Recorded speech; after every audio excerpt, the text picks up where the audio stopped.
Over thinking pattern, అతిగా ఆలోచించటం. వీళ్ళకి ఏం చేయాలో తెలుసు, ఎలా చేయాలో తెలుసు, ఎప్పుడు చేయాలో తెలుసు, ప్లాన్ ఆఫ్ యాక్షన్ రెడీగా ఉంటుంది, స్ట్రాటజీస్ రెడీగా ఉంటాయి, అన్నీ తెలుసు, కానీ అతిగా ఆలోచిస్తారు. ఇది చేస్తే ఏమవుతుందో, వర్కౌట్ అవుతుందో కాదో. ఓవర్ థింకింగ్ లో ఉండే మైండ్ సెట్ ఎలా ఉంటుందంటే, ఒక వ్యక్తి ఒక చెట్టుని నరకటానికి వెళ్ళాడు, గొడ్డలితో నరకాలి. ఆ గొడ్డలికి పదునుండాలి కదండి నరకాలంటే.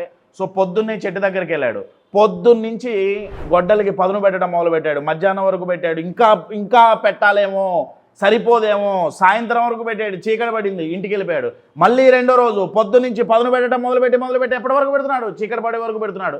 ఇలా రోజులు గడిచిపోతున్నాయి. పదును పెడుతున్నాడే తప్ప చెట్టు నరుకుతున్నాడా? ఓవర్ థింకింగ్ కూడా అలానే ఉంటుంది. మనం ప్రిపేర్ అవుతాం, ఎన్నో రెడీ చేసుకుంటాం, కానీ చెయ్యాల్సింది మాత్రం చెయ్యం. అందుకే అక్కడ టైం వేస్ట్ అవుతుందండి. టైం అక్కడ లీక్ అవుతోంది అతిగా ఆలోచించటం వల్ల.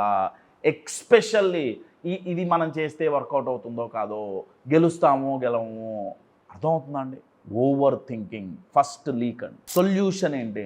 సొల్యూషన్ వెరీ సింపుల్ అండి. మనం ఎంతవరకైతే నేర్చుకున్నామో, ఎంతవరకైతే ప్లాన్ చేసుకున్నామో, దాంతో ముందు స్టార్ట్ చేయటమే ఓవర్ థింకింగ్కి సింప్లెస్ట్ సొల్యూషన్.